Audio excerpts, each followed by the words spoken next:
All right. Hello and welcome to How Do You Drew? This is a Drew Barrymore podcast brought to you by thedrewseum.com. I'm Ashley. And I'm Anne. It's funny to be looking at each other. Normally I we have know. our videos off. I'm like self-conscious. It's more like we're hanging out though, so that's fun. Yeah, that's true. Hi, everybody. Thanks for tuning in.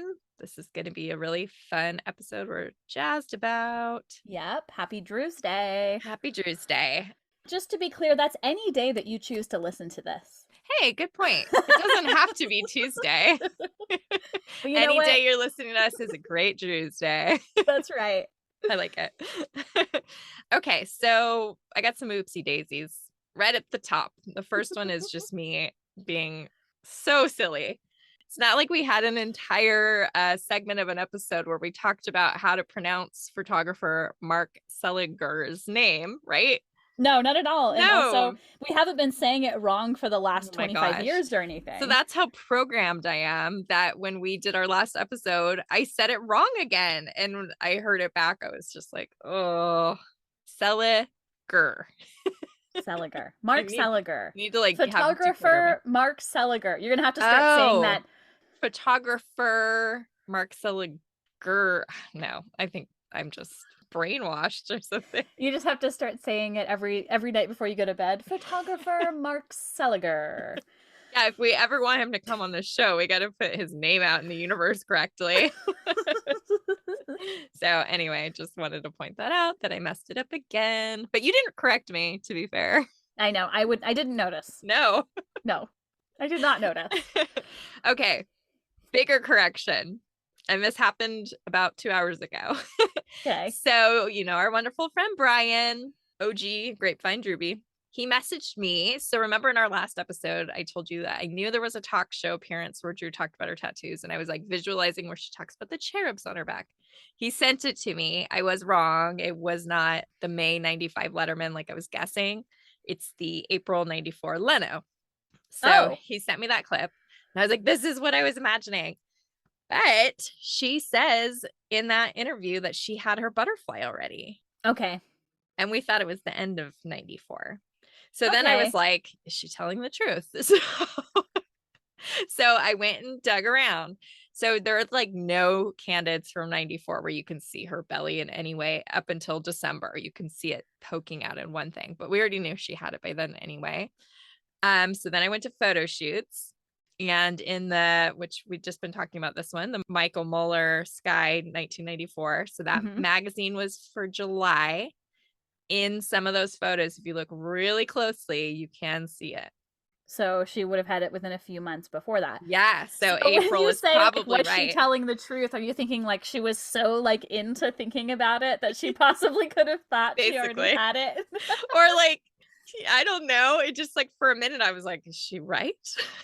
Like obviously she was right. But I just like was hoping to narrow it down more, because there are a lot of photo shoots from 94 where she doesn't have it, like clearly does not have it. So I think we could probably guess April was about when it happened. Wow. I know. So I feel kind of bad that we have that information wrong. And then I was thinking, can you see it in Mad Love? And I texted you that today to see if you could remember. Yeah, and all I could possibly think was that maybe you can see it through the dress she's wearing that she ends up on the sands with. Yeah. But I haven't tried to check. Okay. Because that was filmed like June, July. So she almost definitely has it. And it's not like they would have covered it up because it fits her character so well. So that's true. Anyway, just fun to get nerdy about this stuff. I'm also just trying to think if you see any of her tattoos in Mad Love. Oh, great question. Because she's always like in pants or long skirts. Or like sweaters, like loose sweaters. So we're gonna have to have another follow-up about this, because now I just need to watch Mad Love. I mean, yeah, we're gonna have to definitely do a really big like Valentine episode to that, because we love it so much. And we'll have to be on tattoo lookout when we rewatch it. That's all I have for Oopsie Daisies, but I do have other things to like chat with you about. Alrighty. So the other night, Mila was doing one of her wonderful expertise stalling from going to bed. She's really, really good at it. Suddenly she takes interest in all kinds of things when it's bedtime. I want to watch Drew's show, Mom. I'm like, she could not care less normally about it. I want to see if my picture of the mac and cheese is still on the wall. Was it on there for a while? Yeah, but they don't do Aw. that Dear Drew segment anymore. For those of you who don't know, back when they had Dear Drew on the first season of the show, my daughter sent in a drawing of Drew eating mac and cheese, and it made it on air. You can go see that on thedrewsium.com if you're interested. But anyway, so I was like, all right, like I went to Paramount Plus because, like I told you, you can watch full episodes, but they're like at least a week late. So we started watching the George Clooney one, and she's like, how old is Drew? And I was like, she's 47. She's like, what? She's older than you? And I said, yes. Did you not know that? No offense, Mom, but she looks way younger than you. What? I was like, thanks. What? Yeah. She thought Drew was like 30. What? I mean, she does have great skin. To be fair, when I was Mila's age, I had no concept of how old people were. Totally. And in fact, like if someone had said they were 40, I'm like, oh, they're going to die soon. Like not really, but like, but you know, like that felt so much older than it does now. Like 40 feels young to me now to some extent. I mean, relatively. Well, also the way people were styled in the 80s, when you were 40, you looked like you were 70. That's true. That is true. Anyway, so thanks, daughter. Mila. Okay, and then the other thing, this is real brief. I'm not calling this a news thing or anything, but on Drew's News today, the new episode, her guest is this guy called Evan Ross Katz. I don't know if you're familiar with him. I don't think so. I know who he is because he wrote a book on Buffy that I've been wanting to check out. But I was excited because, well, first of all, he was a great guest. He was like the perfect person, just kind of like Danny Pellegrino the week before. He's like pop culture and just really fun. Awesome. But he calls himself, and I've heard this before, he didn't even mention this on the show. He calls himself a Sarah Michelle Gellar historian, which I like totally want to co-opt that because we are Drew historians. Like, I feel it's much more accurate than just saying fan, right? Totally. So I just thought that was fun. When I heard he was on, I was like, oh yeah, I want to steal his little name for himself. I love that. And I think we should add that to all of our bios. Well, I did change our Drewsium Instagram to say Drew Barrymore fans and archivists because I feel like you're allowed to have that title. So I'll just piggyback on it, even though I love it. Historians and historian archivists. Does fit. Yeah, I mean, they kind of go hand in hand, right? Absolutely. Yeah, that's pretty cool. I love it. Thank you, Evan Ross Katz, for allowing us to steal just trying title. to like further legitimize who we are and why we know our stuff. That's great. All right, you ready to read some mail? Sure. You've got mail. Okay, so our wonderful friend Lindsay Blake. So Lindsay, who formerly ran the website IamNotAstalker.com, I have known her for quite a long time because basically I found her blog and was like, you're so great. I have to be your friend, and made her be my friend. She was writing about Scream locations way before that was like commonplace to know where they were. Like I'm talking way back. She also is such a stickler for accuracy, which I always loved about her. Yeah. She would go nitty gritty deep down and be like, nope, I don't think this information's right. And it's because of this little corner of the store here, those kinds of things. Yeah, totally. So I love Lindsay. She's now a writer for dirt.com. So she's still doing similar location write-ups, which is great. That's awesome. And I'll read what she wrote us. So she says, just finished your Scream podcast today. Couldn't have loved it more. I had no idea Drew's pants were lavender or that her face is on the poster. I always thought that was Nev for some reason. Congratulations, by the way. Thank you, Lindsay. Goes to show she's a big Scream fan, and she didn't know that was Drew's face. I was kind of surprised. So that's how like not known that information is. But it's also funny that people are like, no, it's not. Well, prove it. Like, and I'm like, okay, let me bring out my sources. Yep. Right. Man, she's great. She's so good at what she does. Thanks, Lindsay. Thank you, Lindsay. All right, what's new with Drew? What is new? There's more than I thought in the last day. Okay, so did you end up getting a chance to watch the ET reunion? That's my first question. No, I have not yet. Okay, that's okay. I just watched it today. And the reason I hadn't was because I was waiting for the full episode to come on Paramount Plus, but I got impatient and decided I needed to just watch the clips. That makes So sense. there's probably aspects of it I still haven't seen yet, but it was a good chunk of it. And you can watch those on the DrewBarrymoreShow.com. Awesome. Okay, so Drew did not dress up as Gertie like we were hoping because it was Halloween, but she did wear her hat, her cowboy hat. And I did see the picture of that. And when I saw that, my immediate question was, for some reason, I thought that Jade auctioned off that hat. So yes, she tried to.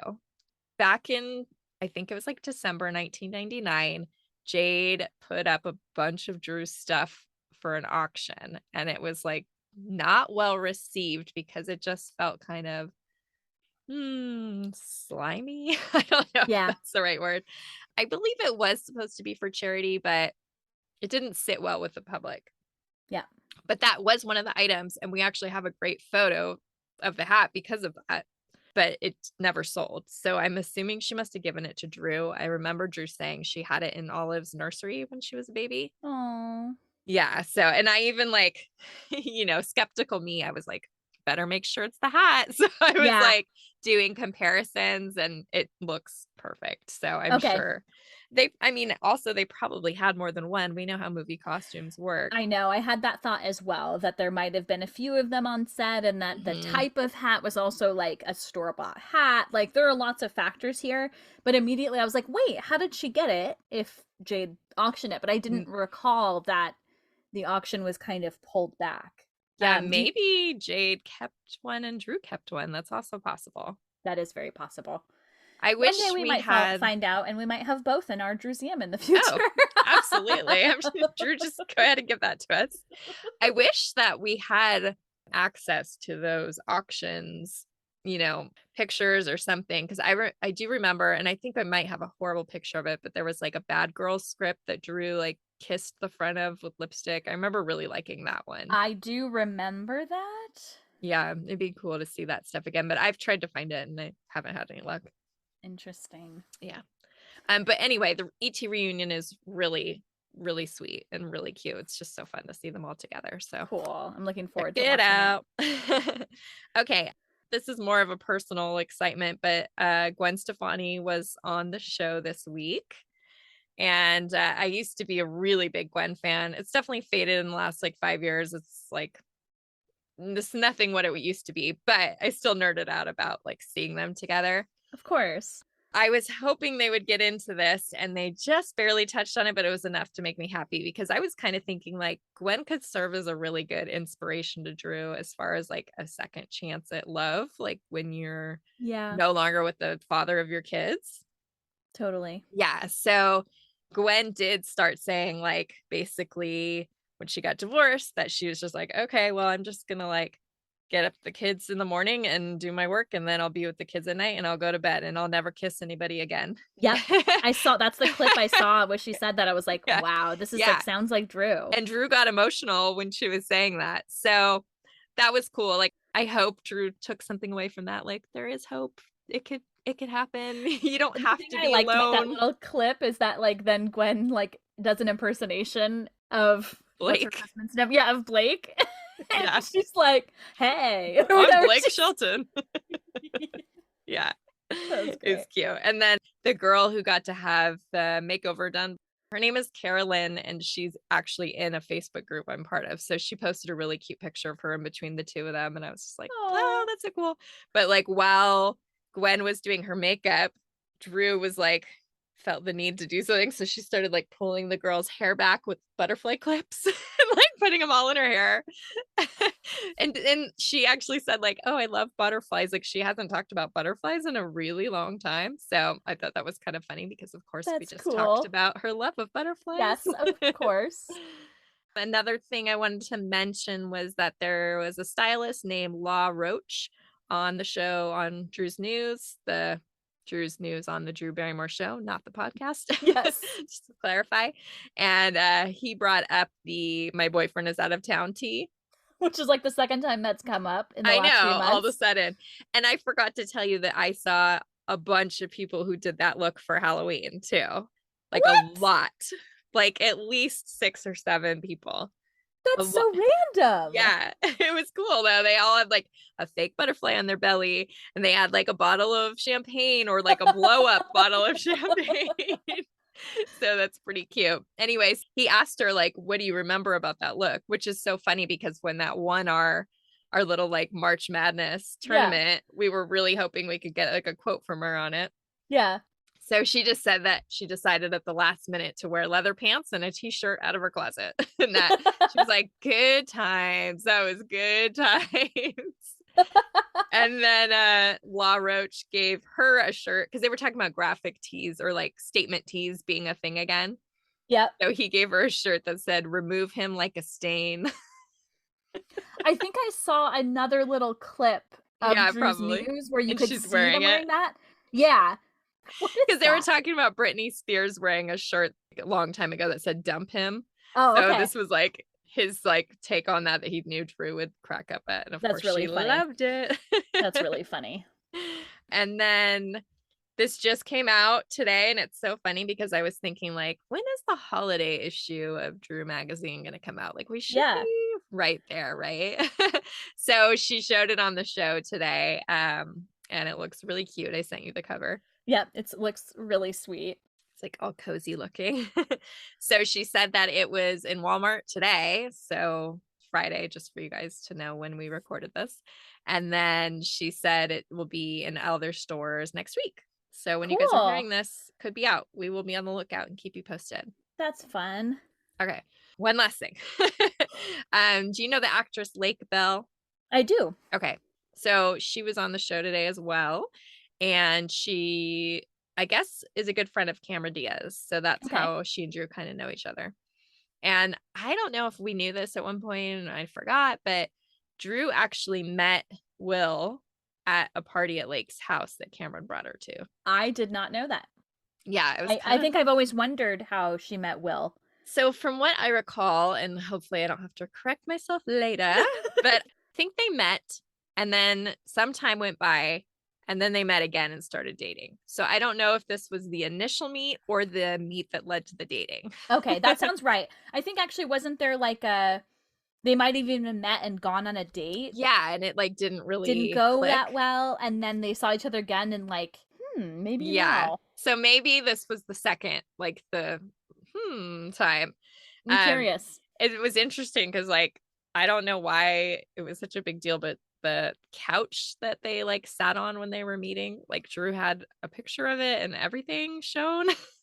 She was like actually getting very sentimental about it on the show. Yeah, and then they like even showed, she had a photo of her and Will, and it was like a week before she gave birth to Olive, and they're standing in front of Lake's house, and Lake was like, what? Like what? She didn't even know about it. And Drew was like, yeah, we just happened to like go drive by it and take a picture in front of it because that's where we like met.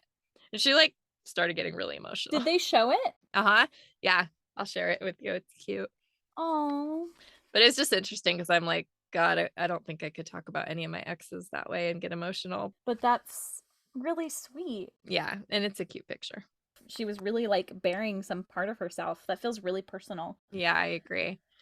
And then I just realized I didn't even get to the news part of the story. Like that was just kind of an anecdote. But so Lake was there to promote a new audiobook that she did called Inside Voice, My Obsession with How We Sound.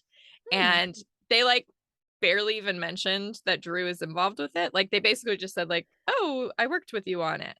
So of course then I had to go say like, what? What do you mean? So it's really cool. I started listening to it today because my husband has Audible credits. So I was like, I need that, please. Can you please get this book for me? And I love voices. So it's very interesting to me. But she has several like famous voice people or famous people in general who I guess are taking part in it. So all I've heard of Drew so far is that she gave like a random phrase to a whole bunch of people to say so we could hear like how different people sound. Okay. And Drew was the last one. But like they don't identify her, but it was obviously her. Oh, so you don't know. Not at that point because it was just like a bunch of random voices. I see. Yeah. What was the phrase? I think it was automated marzipan. authoritative marzipan. Is that it?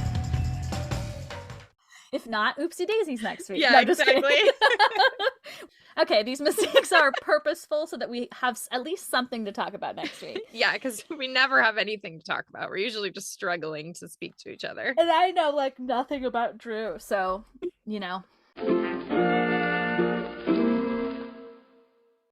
Okay, so our topic this week is a bit different. Yeah, our topic is a topic. It's a living human being. Even our guest was like, "What's the topic on the week that I'm going to be on your show?" And we were like, you! You're the topic. So this episode is with Tony Crago. So this is really exciting for us because Tony is not only someone who worked with Drew for many years, but he's also a great friend of hers. It's really fun. We had a lot of encounters, not a lot, a handful of encounters with Tony while he was working with Drew. He's been able to keep in touch with us and he's kept up with what we're doing. He's always been very kind and lovely to us. So we're excited to talk to him. Yeah, and hopefully get some new stories, new information. We can't wait to hear what he has to say. We hope you enjoy our talk with Tony. Yay! Here's Tony! Okay, so we're so excited to introduce our first full interview guest. We've only had a couple of small little snippets of people of parts of episodes. So we are here talking to former Flower staffer Tony Crago, who worked with Drew for about 8 years. And welcome to the podcast, Tony. Yay! Hey, thank you guys so much. Hi, Tony. It's great So to see your glad. face, by the way. I meant to say you look exactly the same as last time we saw you. Yeah. It didn't age me. No. That's good to hear. Thank you. It's so good to see you guys. Oh, Yeah, thanks of for course. coming I'm on so the excited show. for you in this endeavor. I really like this for you guys. Oh, Thank It's you. perfect. Yeah. it's a good fit. Yeah. Yeah. I think so. We need to get Drew listening to this podcast and then Yeah. get her on it. Hello. Yeah. These are the steps that we hope to Okay, take. okay. Yeah, at some point. We'll get it going. I like just it. actually Thanks for saying that. I had dinner with the person who took over for me, Christina. Uh-huh. You guys met Christina yet? No, but No. she does follow our Drewsium account, so she Okay. must have an awareness of who we are vaguely. Yeah. So they're in town just for a shoot. So I had dinner with Christina last night and I was telling her I was doing this. So we'll Oh, eventually get her on this and cool. yeah, we'll work it out somehow. I still have an in. I like it. Thank Very you. cool. That's really cool Yeah. to hear. My first question for you, Tony, how did you get started in the industry and what led you to joining Flower Foams? God, okay. So, I mean, as a young kid, I always knew I wanted to be in LA. I was sort of like dramatic as a kid and would like fall and like just act like I was acting. And my mom would always be like, "Oh, you need to get into acting and all that." So I had a love for that. And through like school and high school, I did like plays. I was in musical theater. I was in a show choir. So after high school, during and throughout life, I knew I wanted to get to LA. So I finally had the opportunity. I was taking acting classes in LA. Well, let me rewind a second because this is weird. So I was taking acting classes in Chicago and I was going back and forth because I lived in Indiana. So I was going back and forth taking classes and I also did some extra work and I did some extra work on these movies and I got a call to do Never Been Kissed. Oh, what? So, yeah, so I did some extra work. I was in a little, you can't even see me. You can see like my arms, but I was so excited because I was young and I was like, oh, Hollywood. Which scene was it? It's the fair scene when they're like Oh my gosh. on the Ferris Ferris wheel, but I wasn't in that scene. There was a scene where Michael Mhm. Vartan was like going to like a booth and he was gonna play a game, and I was like in that scene. He was, That like, is playing something or crazy. something. I never knew that. That's so I cool. know. I don't tell a lot of people. I don't even think Drew knew. Oh, we- Breaking we have news. We would Yeah. love for you to point out where you are in the scene. Oh wait, like... I'm gonna send you a photo. So Okay. they tell you as an extra that don't talk to the cast, don't like do anything, just stay in your like little holding zone or like where you're at. So I brought a camera with me. I don't know what I was thinking, but like one of those little like Oh yeah, we would have done that too. throwaway cameras, Disposable and I ones. took it. And like at the end of the shoot, Drew walked by me, and I was like, "Oh my god, this is my chance." So I was like, I stopped her, and I was like, "Can you take a photo with me?" And Oh she my God. did. And What? I have that photo, and my mom has it framed on her in her living room. I'm like, "Mother, I look crazy." And she always like, "Did you show Drew this?" I'm like, "No, I can't show Drew this photo. She's gonna think I'm a stalker." She would have loved it. Yeah, I mean, she like, would have loved that. So we can't one wait to day, see it. my mom had the photo with her, and she met Drew and was like, "Did he ever show you this photo?" Oh my And God. she like showed her the photo, and she was like, "Oh my god, I can't believe he never showed me." I'm like, "Yeah, because I don't want to look crazy." Yeah, so that was my first Drew experience, my first Drew meeting, and then I went on with my life, and then I ended up in LA and had a bunch of little like random entertainment jobs. I worked for like Entertainment Tonight. I worked for a music company. They manage like music producers and engineers. And then I don't remember. I moved to Seattle for like a short stint, like maybe 2 or 3 months. And then I had a friend who knew Chris Miller. Mm-hmm. So when I decided to come back from Seattle, I was telling my friend, I was like, I need a job back in LA. If you know anybody, let me know. So he reached out to Chris and was like, "Oh, they're looking for someone in the Flower Films office. Send your resume."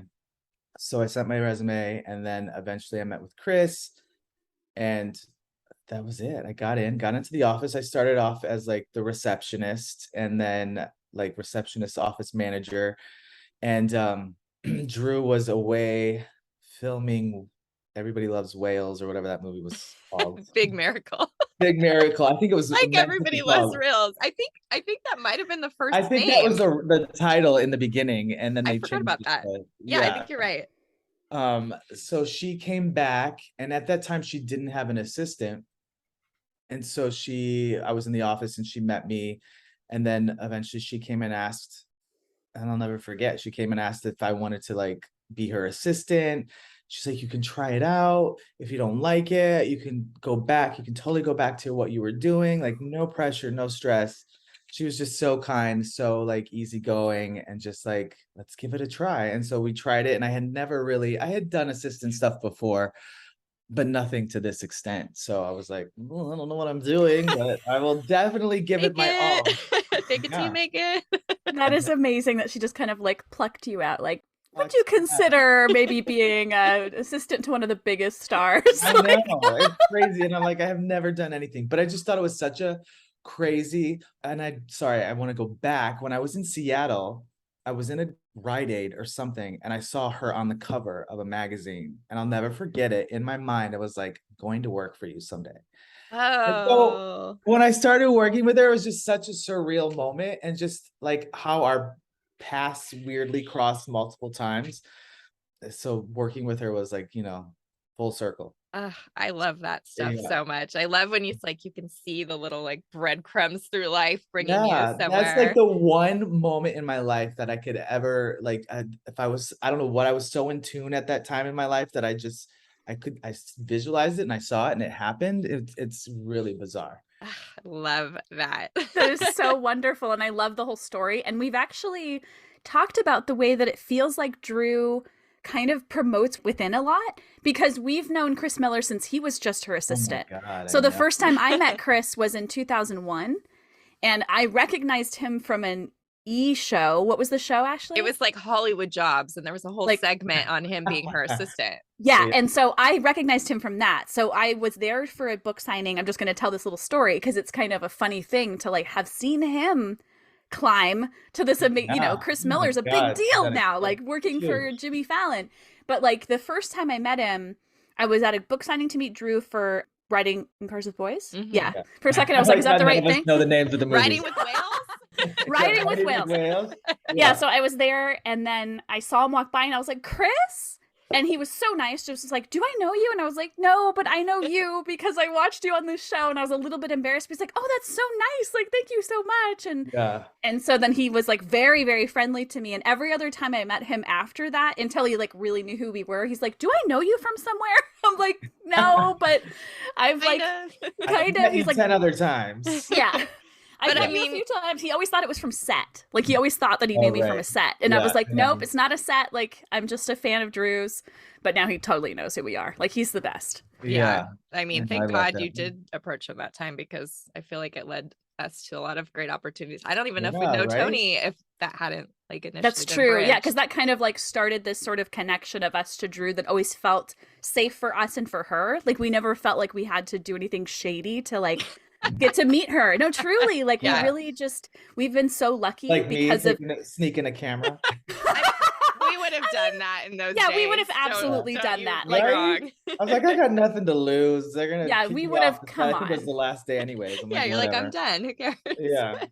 What are they gonna do? Fire me? Exactly. My $5 an hour. Back then. And craft service, right? Yeah. Just sitting around waiting and waiting and waiting. You know what's so funny is one of our best friends, Jolena, who you've met a couple times, her boyfriend was also an extra in Never Been Kissed. Shut up. Yeah, but in LA. Yeah, but still, I know. Oh, don't we know a third person wasn't Raina also in Never Been Kissed? You're right. Oh my gosh. So we know a Drewbie that was in one of the scenes in the classroom. That's crazy. Cool. I forgot. That okay, weird. So I'm sure we secretly know more. Like right. Throughout the years, I'm sure you've Yeah. So Tony, besides your first meeting with Drew at the Ferris wheel, what was your first impression when you met her, like in a more professional manner at Flower Films? I mean, she was just like everything and more. Like she was, because you hear all these stories and like how a Hollywood actress, a celebrity, how they're gonna be. And she was nothing like that. She was just like a normal chick, just like down to earth, very cool. I don't know. It was really crazy. I felt really lucky to have landed that role and to get to know her. And then, over the years, it became more of like a family vibe.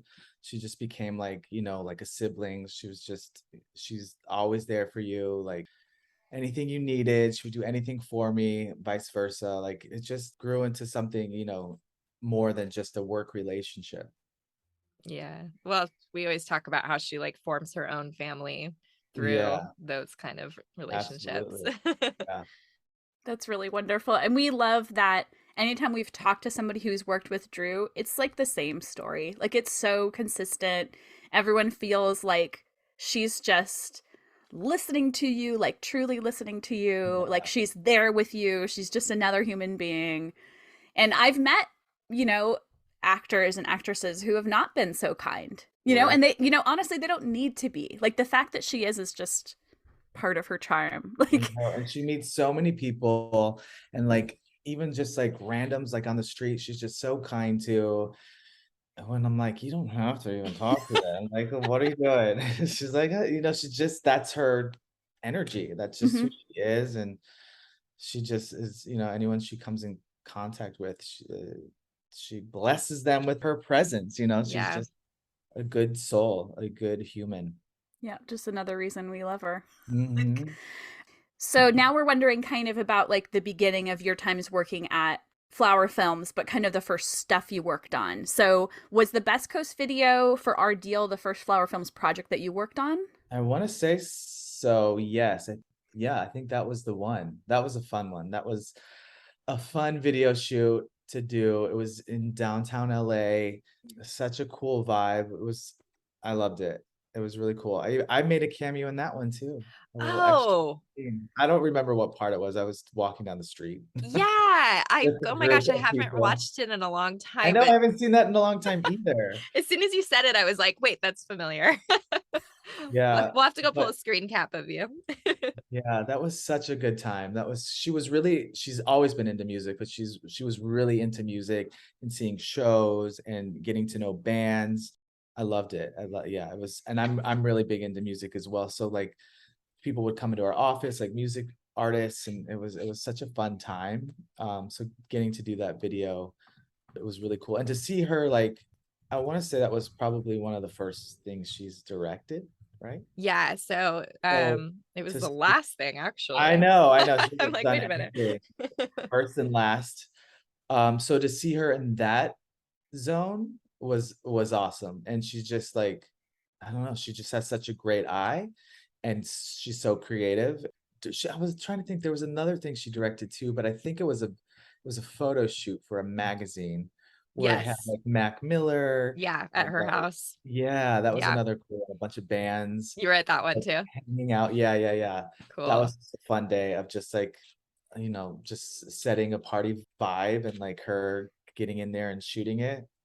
So when she was like in charge of these projects as far as like director or photographer or whatever, did that make your responsibilities extra heavy for that job? We had a good team of people. We had a lot of creative people in the office. I don't know if you ever met Brett. Yeah, we talk about him a lot. He Yeah, like just comes up a lot for some reason. yeah, he was like her creative partner in a lot of that stuff during that time. So, and Omar, I don't know if you ever met Omar. Yeah, Yeah. So all of them together, it seemed to run pretty smoothly. that's so cool. Ugh. I mean, there's always like, it's always a huge undertaking when she takes on projects like that, especially if she's going to be in it. She really wasn't in it, but like just every facet of it is a lot of work regardless. Yeah, and that video has so many like known actors in it, like a Yeah, lot of moving pieces, I'm sure. that became like bigger now. Like Later, yeah. Chloe Moretz, I know. It's such a Tyler, good was it one. Tyler Posey? Mm-hmm. Yeah. Yeah. Aaliyah Oh, Shawkat and Shailene yeah. Woodley. Oh my God, that's I'm right. sure there's more work for Donald Glover. Oh my God, I forgot Donald Glover's in it. Yeah. And It's just like, we did all kinds of shoots. Like, you're taking me down memory lane. We did all kinds of shoots. We did one with Rachel McAdams before she was she was kind of already big since The Notebook, but like we did a photo shoot with her. We did the one with Shailene.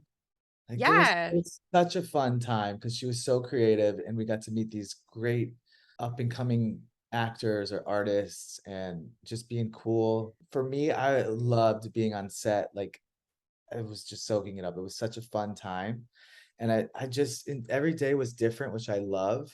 Like not one day is the same. I wasn't working in an office. I was able to be like in a creative element, which I loved.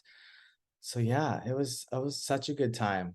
It's like the era of when she was kind of, well, because she was pregnant, right? And so it was like she started like moving behind the camera a little bit more for a bit there. And that was like Yeah. all the Yeah. photography and like, yeah, right before Finding and Everything came out, like that was your like zone, right? Yeah.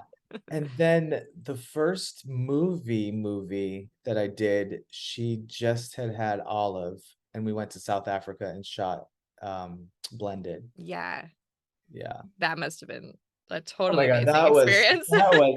that was amazing. I remember her asking, like she was still like talking to Adam, and he was telling her about this idea and how they wanted to shoot in South Africa. And I remember her asking me, she's like, "Do you want to go to South Africa?" And I'm like, yeah, are you kidding? Like crazy. Yeah. It's just the experiences that it brought me. Like, uh, I take them everywhere with me. Like I never would have been to South Africa otherwise. Yeah. Yeah, I even after that movie, we shot the rest of it in Atlanta. I think I went back to South Africa for a month because I had met some people on the set, and like I just wanted to go back and experience it more. So Wow. yeah, Somehow That's I think I remember that. Like we must have been following you on social media because I kind yeah. of yeah, remember you going back and we're like, probably. wait. Still there? Yeah. So what would you say like the best and worst parts of being a personal assistant are? Well, the best parts are like all those amazing opportunities that you get, travel, the people you meet, just being around her, like just getting to do like the glamorous stuff, Yeah. red carpets, the events, the parties, getting any ticket to any show you want. Access. Yeah, access, exactly. Access to anything. The hardest, are the crazy hours, especially when you're working on a set. It's like 13, 12, 13, 14 hours, long days, early mornings, late nights, travel when you're away from your family. But I was young. I was like, take me anywhere. I'll go anywhere. I want to be anywhere. So that really wasn't hard for me then. And it's fast paced. You deal with a lot of different personalities. So you just learn to navigate that. But those are the most stressful parts of the job. And just making sure she's where she's got to be, and she's on her schedule, because it all comes back to you if things are done right or on time or whatever. They all come to me. I'm the gatekeeper, so Yeah. they have answers for me. I'm trying to get answers out of her. It's just, that's the most stressful part.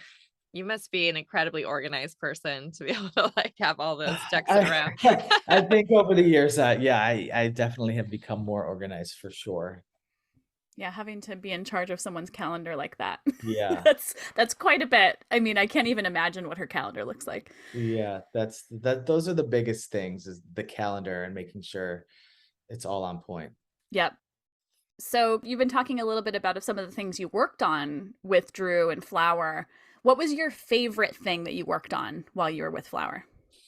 I would probably have to say Blended, for sure, Blended, because I just loved being in South Africa. It was my first movie, just the experiences I had with that, the people I met.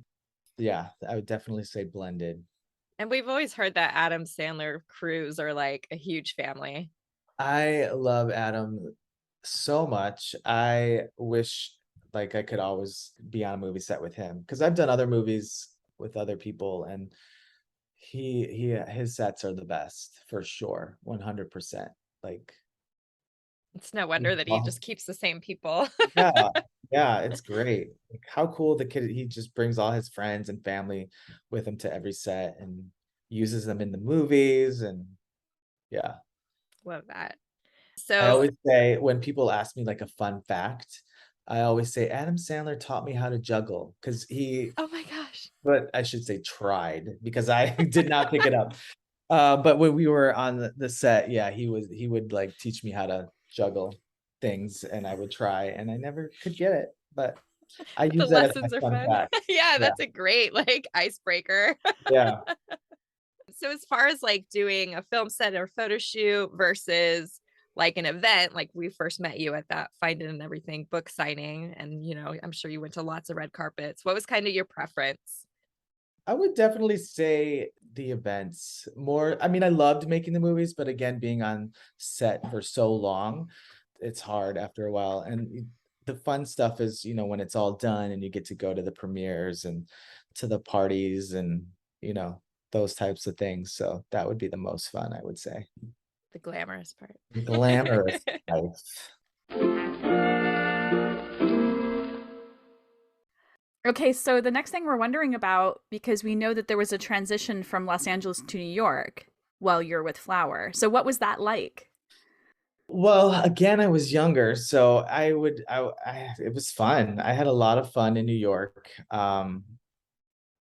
Yeah, I had a good group of friends there. So when I would go, and she had an apartment in the West Village that I got to stay at, like one of her older apartments. Um, so anyone who kind of worked with her would stay in this apartment. So I always called it the top model house. Uh, the Flower Films house. That's a great reference. Yeah, so we would always just go, and we had such a good time living, and it was bigger than an apartment, in New York City.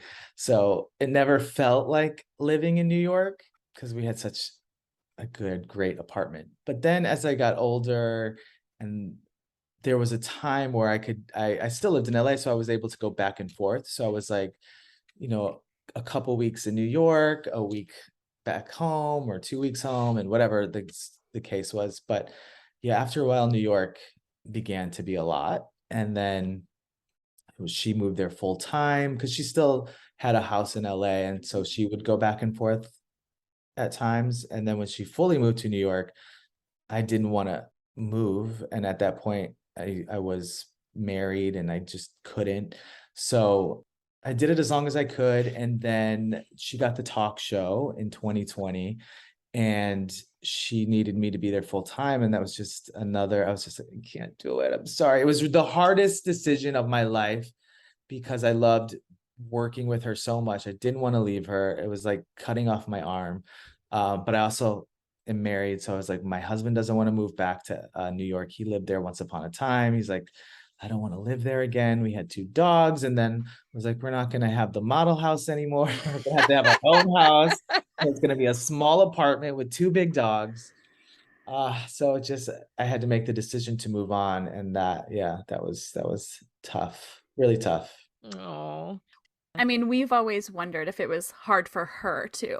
You know, because ultimately that decision was made partly for her kids. Yeah, absolutely. I think, but we were like 100%. It was all for her kids. If it wasn't for the kids, she'd still be in LA because LA's her home. yeah. yeah. She always said she would be wheeled out in a body bag from her house in LA. And I'm like, what? Why are you? I know. You're I do leaving. You're not remember. dead. What are you saying that? I do remember seeing somewhere kind of recently where she said like getting rid of that house was almost worse than getting divorced. Yeah. It Oh, was such a great house. Yeah.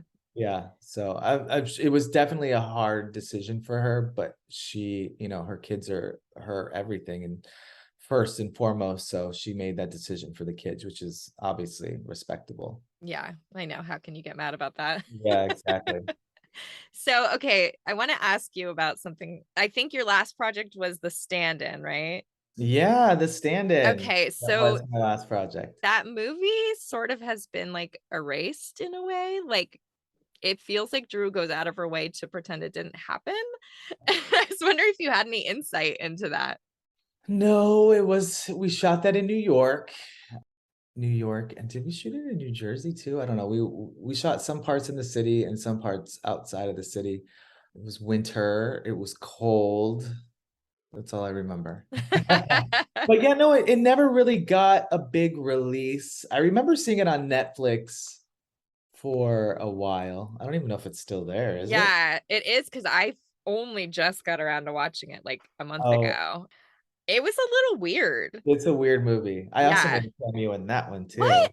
In the What? very, very, very, very, very, very beginning, I bring her like her iced tea. Oh, Her that's so assistant. perfect. Yeah. But no, I loved the idea of it. I Yeah, just the don't concept think, is cool. yeah, I just don't think that it translated right. Yeah, she probably does not want to talk about it. No, and it's just, I guess I was surprised. I guess I wasn't paying attention or whatever. It was like COVID time, so it was a weird time. But Yeah. like when I was watching the opening credits, I was like, this is a Flower Films production. Like Mhm. I could see if like she just had done it and just like wasn't happy with the result, but Yeah, she wanted to do it. Like I think there was even talks about going to someone else for the role, but she really, I think again, liked the idea, like the concept. She loved the director. Ember brought that to her. And I think just like it sounded good on paper, but it just again didn't translate. But she really wanted to do that movie. And Ember was like, you don't have to do it. We can find somebody else. And she's like, no, I really like it. I want to do it. So I don't really know how it fell off the tracks. yeah, her performance was actually really cool in it. It's Yeah, very there's some different. really great. See, yeah, you don't see her in movies like that, really. So I think that was probably another reason she really wanted to do it because it was a challenge playing both roles. It was cool to see her kind of like take on the role and like getting into the makeup, getting into the character. She would every morning put in her earbuds and listen to, I forget which artist it was, but there was an artist that she would listen to every day that would get her in that vibe of that character, of the candy character, I think. The crazy one. Yeah, the crazy one. I wonder Yeah. what she was listening to. Yeah. I forget the name of the singer, but you guys are getting little inside tidbits of These are our favorite little things to Yeah. get. Yeah. We like soak these up. I mean, as Drew would say, behind the scenes. Yeah. We were just talking about that yesterday. Yeah, so I'm giving you behind the scenes. yeah, we know like that she played some stuff for some of the cast on Whip It, like to get them in the mode. So like, I'm not surprised that she would do that for herself too. That she would kind of have like I a soundtrack. when she did Riding in Cars with Boys, because she was like really going deep on that one, she had like really specific songs for each scene that she would listen to before filming. So Yeah, That's it's the same amazing. thing. And also for Grey Gardens, I wasn't there for that one, but I heard like she was in character from like, I think she stayed in character. That was one movie she stayed in character through the entire shooting of it. yeah, Like, I remember her saying she wouldn't use like any modern day technology when yeah, she was filming it. nothing. Yeah, I heard that was like a period where she just was like in it, really in it. And I I could think see how, Outside of work, like, yeah, woo. like when you're a mom, that's Yeah, impossible, yeah, you have right? to shut it off. Exactly. We're gonna scare the kids. Yeah, you Can't can't put to come home scare as the Edie Beale. kids. Yeah, I was gonna say, like, to be Edie, I feel like you'd have to kind of like drive yourself nuts. Yeah. I don't know, like that character was just so like I've that seen was the original thing yeah, and I've seen Drew and I'm like, she's tapping into this part of this person that's just like disturbing but fascinating yeah, and like I don't know, she did such an amazing job on that amazing. and maybe Yeah, it had to be method, you know, like I don't know, Yeah, one of those to things make like it she might have happen. I yeah, could almost see her in a younger age like making fun of method and then like having to do it for that role like had to. Yeah. before I ask this next question, I was going to ask because you said iced tea, and we know that she like loves iced tea. Oh, yeah. Were you just like constantly refilling her thing of iced tea? That was the bane of my existence, the iced tea. I had to find it no matter where we were. I had to send it to South Africa. Like I had to like get a crates of that Tijava. That's the black iced tea that she drinks. Yeah. And send it to South Africa and made sure we had enough so she didn't run out. But there's a backup if we never had Tijava wherever we were, we could take these PG tips, like just the tea bags, Yep. and then brew them, and she was okay with that. So where if there wasn't a Starbucks, there wasn't Tijava, we would have the backup PG tips. Yeah. And I would I have think to take it everywhere, pack it in bags, get it on flights. Just bottles everywhere. Bottles everywhere, like in separate bags just for the tea. The tea had its own seat probably on a plane. Oh my God. I love it so much because I think for forever, like Oh, literally probably the last 20 years, we've like seen her always with Oh my like God. the thing. And I don't know. huge Yeah. cup. When did we find out it was iced tea? She probably like said it Oh, on I feel like something. we've known for a long time since the 90s. Like it's just Yeah. like her thing. And I get it. Yeah. I'm like that with Diet Coke, but I actually gave it up while I'm pregnant, so I haven't had it for 20 weeks. Oh my God. But every I time didn't I know that, see Ash. it, I'm just like, God, I want one so bad. But Yeah. like if I go somewhere and they're not gonna have it, it's like an issue. So I get Yeah. it. And then I Yeah. mean, she has the And that means. tea at that time, I don't think like it was. I mean, it's out in more places now than it was probably back then. And we were even like, you need to like to do a deal with this tea company. Like, Truly. they should be giving you free tea. They should be paying you to drink this. Every time she's like paparazzi'd with it. Why is Like, she not doing ads re-advertising. for that instead of an app for like bingo? Bingo. Oh my God. I know she's doing so many things. It's crazy. I know it's I funny believe how because many like commercials I've seen her yeah, in. we Like like the hair report on stuff. it, every week I'm like compiling all the news of what happened in the past week. And some of them I'm like, oh my God, there's so much. So much. Yeah, I don't even think she did that much. And I know she has to probably do it now for the talk show, which is awesome. Which Yeah. I heard the talk show is doing really well. So I'm so excited for her about that. And hopefully we get a season 4. I know. I hope The so. guests are insane. She has the best guests. Yeah. I'm like, I love her roster of people. Like we just talked about the Gwen Stefani one. I'm like, oh, that was Yeah. so good. That was like dream come true. Yeah. So And cool. she has Like- such a range too. Yeah. It's not just huge stars. Like it's like amazing people talking about whatever they're passionate about. It's really cool. Yeah. It's finally found its legs. In the beginning it was rocky and now it's so good. I love it. I like literally like any chance I get, I'll like watch YouTube and Yeah. watch it because I don't have regular cable, so I can't Same, yeah. watch it or I'm at work, so I can't see it during the day. So I just watch it on YouTube and I'm like, oh, I want to see more of these. I The know. way they edit it, they cut out they don't show the whole thing and it bugs me. And I'm like, no, I want to see more. So Yep. the YouTube has less this season. I don't know why, but Yeah, the I agree. website has Yeah. most of it. Oh, okay. So I haven't gone to the website. yeah, that's where I'm I've like I'm always switched to like, that. who is editing these videos? I They cut know. off like at the worst times. I I want to agree. see Can you tell more. her? I told Christina that Oh, yesterday. you I'm like, did? Oh, yeah, good. I don't know if it'll get back, but I'm like, they need to fix that editing because she'll be mid-sentence and they cut it off. And I'm like, They- I wasn't finished and you weren't finished. We want to hear more. We want to hear, Where's the yeah, rest? exactly. They So, need okay, Anne to good. go edit that. Yeah, hello. I'm gonna leave my archiving work and go and just work for the editors for that YouTube for the Drew Barrymore Should. Show. Oh my God. We could totally get you in. I was telling somebody a while ago, we were talking about the show, and I was saying one thing that I find incredible is she'll have a guest on who I'm like, about whoever it is sometimes. And then like somehow the way she talks to them, like she brings out the best in that person. And I go like, wait, I Yeah. guess I kind of like that person now. Yeah, it's really crazy what she's able to get out of him. And I just love the like she just can like talk to them as just like they're relating and like, you know, just like they're old friends. Yeah. Mhm. Might have met him for the first time. Wow. Yep. We've also She talked has about that that a lot. Yeah, she make has that everybody feel effect. that way. We talked to somebody, I don't know if you heard the clip, but we talked to Jonathan Van Meter, who interviewed her in 1996 and then again in 2006. Mhm. And he just said that when he met her in 2006, she had been doing like an entire huge press day, and her hotel where he met her was a mess. But like, she was like, let's just get on the bed. And then he just like felt enveloped in her bubble. And she just Yeah. like brought him in, and it was so personal. And she was like rubbing like oils on his arms. Like, it was just like, we Wow. could totally picture this, that it was like Yeah.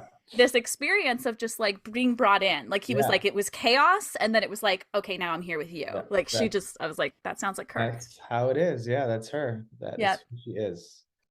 So you mentioned that you've met with Christina, her kind of new staff, but how often do you get to see like Mason, Chris, Ember, Nancy, or any of them these days? Gosh, I haven't seen anyone since 2020. Like I Okay. haven't been to New Yeah. York. I haven't seen any. Christina's the only one I saw, and I don't think I've seen her either. So this is the first time I've seen her since COVID. Ember is back and forth. She's mostly on the East Coast, so I haven't seen her yet. Lana, her hair girl, Yeah. one of the hair girls. I've seen her. We were in Italy together this year Cool. for work on different projects, but work. But that's it. You haven't seen Chris. I haven't seen Lee. Yeah, nobody. Mason. I have not seen Mason. We miss Mason, let me tell you. Mason like know. understood that we were a valuable resource. So he would like text me and be like, "Can you tell me who this photographer was on the shoot? Or do you have a picture of Drew and her mom?" Like, and we would Wow. provide him with stuff, and it was like a cool, like, yeah, I can do this in 2 seconds. Like, this is Yeah. easy. Don't go struggling like Wow. going and Getty images or something. Like, I've got this for Yeah. you right now. That's amazing. You guys are like the encyclopedia of Drew. Yeah. Yep. We were actually We- just talking about do you know Evan Ross Katz? Are you familiar with him? He's like a The pop name culture is- guy. Yeah, the name is familiar. What has he done?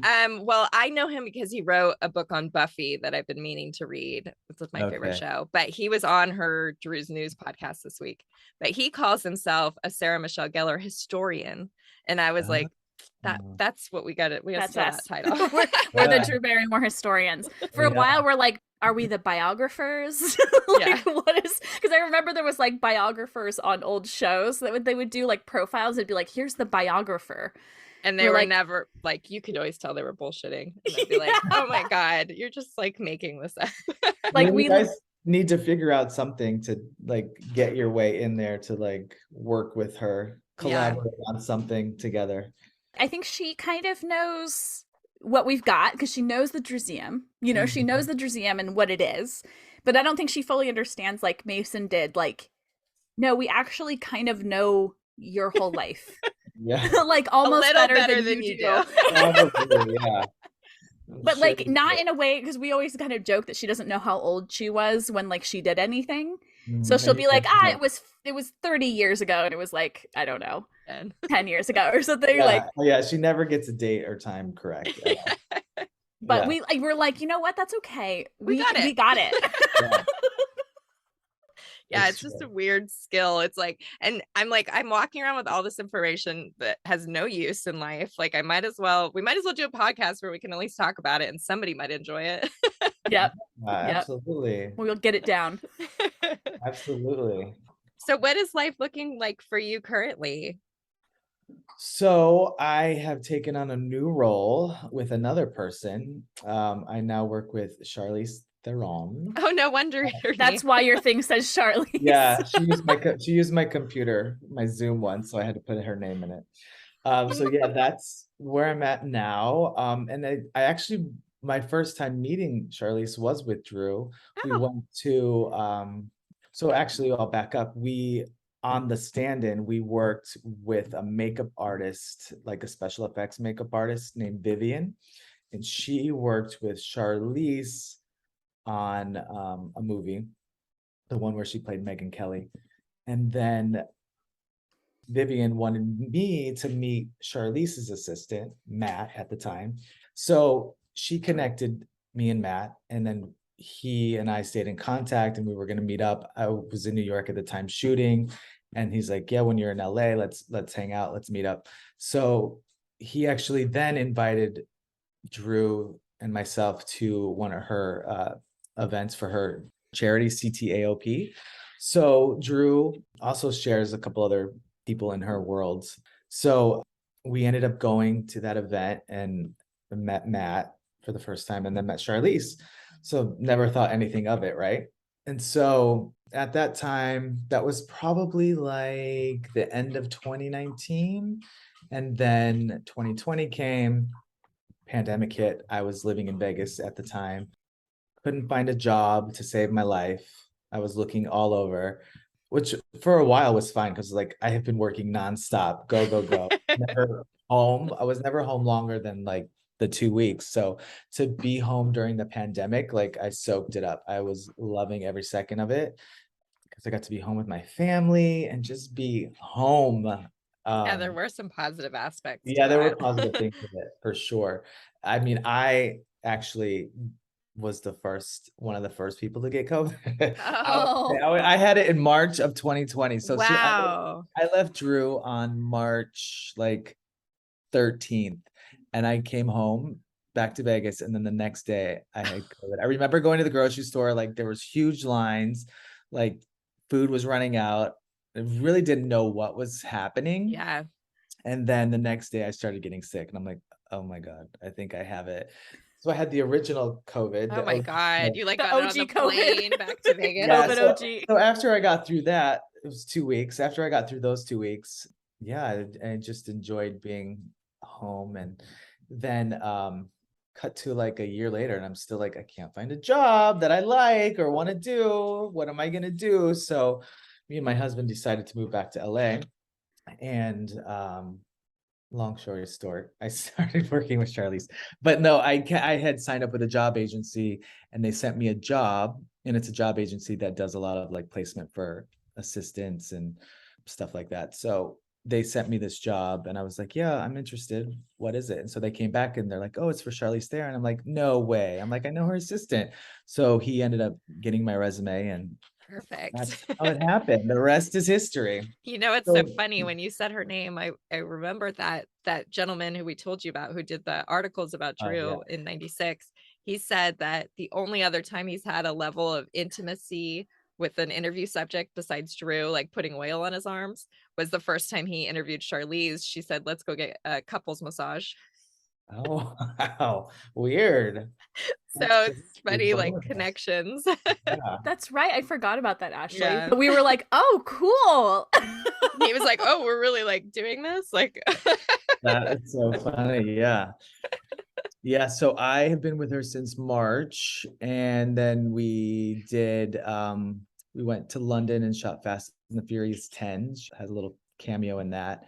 And then we went to Italy in end of May, first part of June, until like late September, and shot another movie Wow. called Old you're Guard staying plenty 2. busy.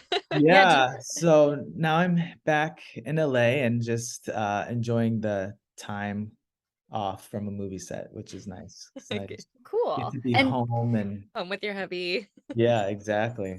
that's wonderful. Yeah. Do you mostly centered in LA now, basically because of that?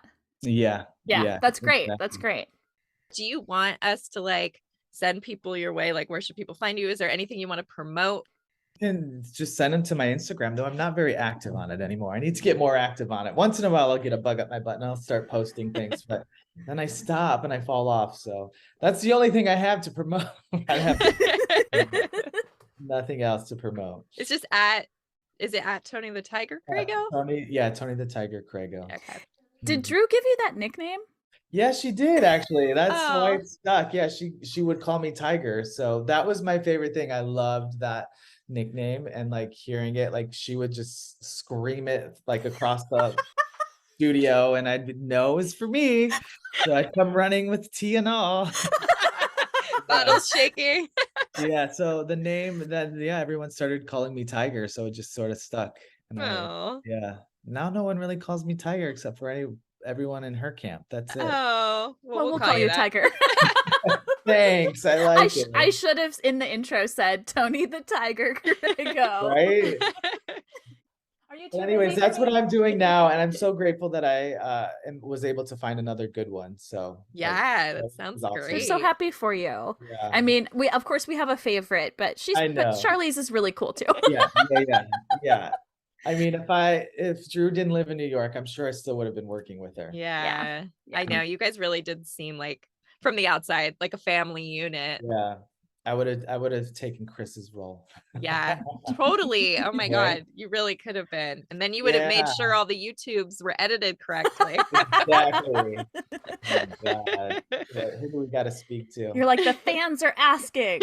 I don't even like do Drew's news on it anymore. I don't ever really Not see on the YouTube. news. Yeah. Mm-mm. But we're thrilled that she's got the show. Like, it's so fun to have this like interesting kind of we get personal stories from her through that in an interesting way. Like, Absolutely. because she's not doing the movie press, it's like that's the way she can tell little tidbits and you know, Her real life stuff. Yeah. exactly. But Tony, thank you so much. This Oh my is like Thank you guys so much. this was is so fun. When we like first were brainstorming the podcast and like, would we eventually have guests? I was like, we gotta have Tony. Like Tony's first. Like there's just like, I know he's supportive of us. I know he'll come on. Like well, I'm honored to be on here. This is really cool. Oh, it's so cool. Yeah, and I definitely want to do it again. So whenever you need me. Yeah, we will definitely be taking you up on that. And then don't forget to send us that never been kissed set picture of you being. Yes. Oh yeah. Oh my God, I'll send it.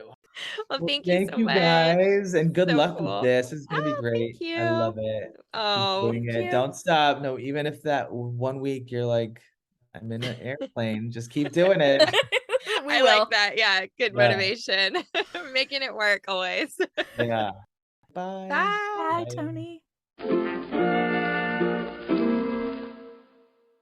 All right, everybody. Thank you so much for tuning into this episode of How Do You Drew? We'd really appreciate it if you could rate, review, and subscribe because it helps us keep us on the podcast ranking or something. Be sure to follow us on Instagram and Twitter at How Do You Drew Pod.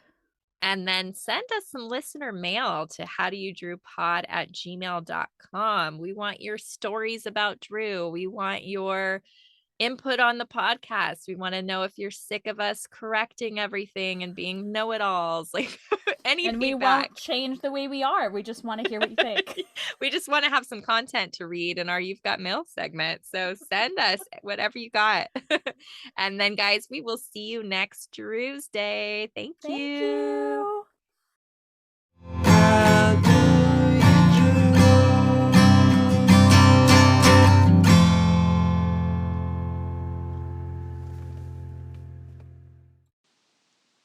The How Do You Drew podcast is researched and produced by Ashley and Ann from thedrewseum.com. Our theme song is by our dear friend Matt Costa, and we'll see you next Tuesday.